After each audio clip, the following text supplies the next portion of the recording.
John 11. Now a certain man was sick, named Lazarus, of Bethany, the town of Mary and her sister Martha. It was that Mary which anointed the Lord with ointment, and wiped his feet with her hair, whose brother Lazarus was sick.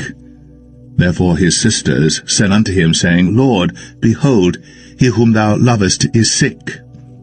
When Jesus heard that, he said, This sickness is not unto death, but for the glory of God, that the Son of God might be glorified thereby.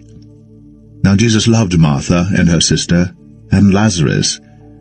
When he had heard therefore that he was sick, he abode 2 days still in the same place where he was. Then after that saith he to his disciples, Let us go into Judea again. His disciples say unto him, Master, the Jews of late sought to stone thee, and goest thou thither again? Jesus answered, Are there not 12 hours in the day? If any man walk in the day, he stumbleth not, because he seeth the light of this world.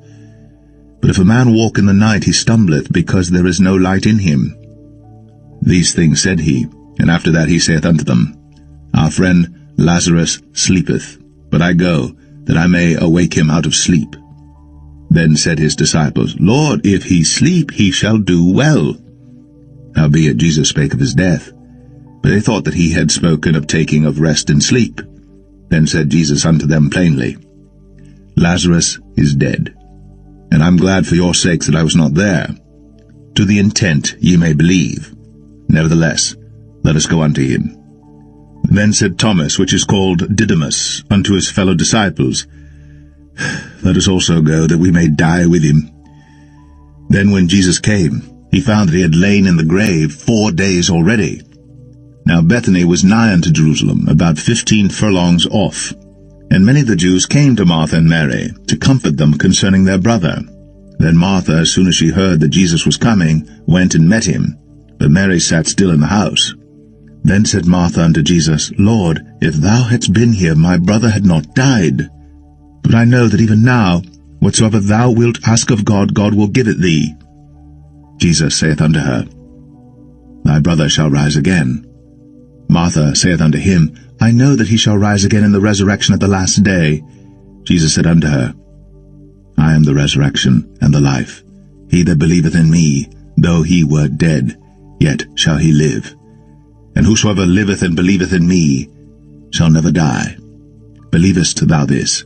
She saith unto him, Yea, Lord, I believe that thou art the Christ, the Son of God, which should come into the world. And when she had so said, she went her way, and called Mary her sister secretly, saying, The Master is come, and calleth for thee. As soon as she heard that, she arose quickly, and came unto him. Now Jesus was not yet come into the town, but was in that place where Martha met him. The Jews then which were with her in the house, and comforted her, when they saw Mary, that she rose up hastily and went out, followed her, saying, She goeth unto the grave to weep there.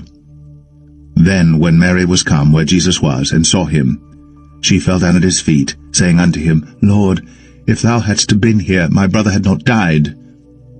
When Jesus therefore saw her weeping, and the Jews also weeping which came with her, he groaned in the spirit, and was troubled, and said, Where have ye laid him? They said unto him, Lord, come and see. Jesus wept. Then said the Jews, Behold, how he loved him. And some of them said, Could not this man which opened the eyes of the blind have caused that even this man should not have died?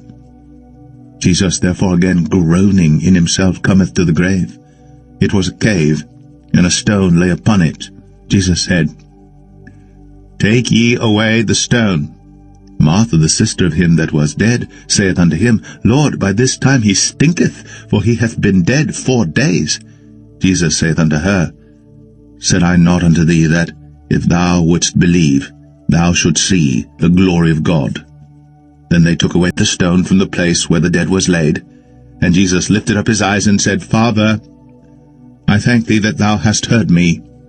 And I knew that thou hearest me always. But because of the people which stand by I said it, that they may believe that thou hast sent me. And when he thus had spoken, he cried with a loud voice, Lazarus, come forth! And he that was dead came forth, bound hand and foot with grave clothes, and his face was bound about with a napkin. Jesus saith unto him, Loose him, and let him go.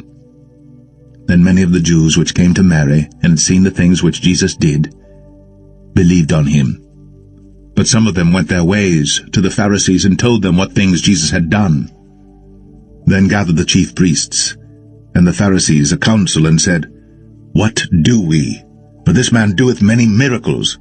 If we let him thus alone, all men will believe on him, and the Romans shall come and take away both our place and nation. And one of them, named Caiaphas, being the high priest that same year, said unto them, Ye know nothing at all, nor consider that it is expedient for us that one man should die for the people, and that the whole nation perish not. And this spake he not of himself, but being high priest that year, he prophesied that Jesus should die for that nation, and not for that nation only, but that also he should gather together in one the children of God that were scattered abroad. Then from that day forth they took counsel together for to put him to death. Jesus therefore walked no more openly among the Jews, but went thence unto a country near to the wilderness, into a city called Ephraim, and there continued with his disciples. And the Jews' Passover was nigh at hand, and many went out of the country up to Jerusalem before the Passover to purify themselves. Then sought they for Jesus, and spake among themselves as they stood in the temple, What think ye, that he will not come to the feast? Now both the chief priests and the Pharisees had given a commandment that, if any man knew where he were, he should show it, that they might take him.